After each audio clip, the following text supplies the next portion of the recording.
Good morning. Honey. Ay, ako'y bagong gising kami. Maaga pa. Dito kami magbe-breakfast. Kakagising.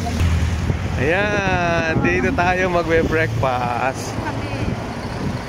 Oh, tingnan nyo, ang gaganda ng mga flowers. Oh. Flowers. So yan, oh, dito. Kita nyo yan, Harbor Master Cafe and Restaurant. Ayan. Kita nyo yung... Siya ay parang tourist ship, ganun. Ayan. Ang tourist siya. Diyan ay pag galing ka ng Melbourne, pupunta kang Tasmania, yan, diyan ka sasakay. Mga 8 hours na biyahe.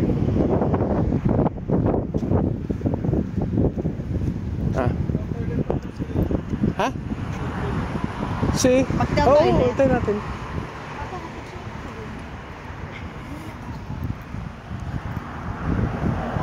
Ayan. Ganda ng ano dito. Spirit Tasmania. Ay, ilang oras nga yan pagka sa Melbourne? Yung ba yung bumabiyahe Melbourne? 9 hours? Oh, 9 hours pala. Pagkagaling ka ng Melbourne, sasakay ka ng Tasmania, 9 hours pala.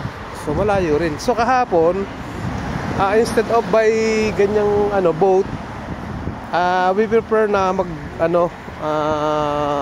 mag-plane. So it took only 1 hour. So nandito na kami. Pero pag barko naman ay, sabi nga niya, 9 hours. Ayan.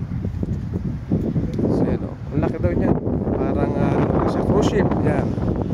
Tourist cruise ship. Okay.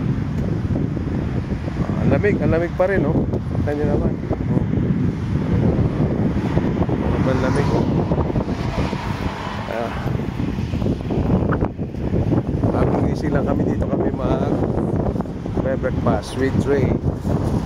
Baby! Hey! How are you, Dre? Hello, guys.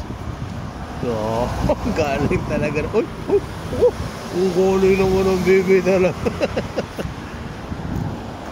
Okay, bye guys. Mamaya tayo mag-almusal.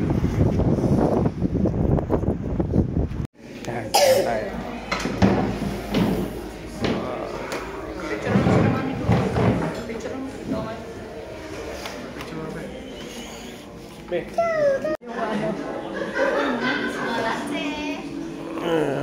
Okay, cafe latte. Nice, cafe latte.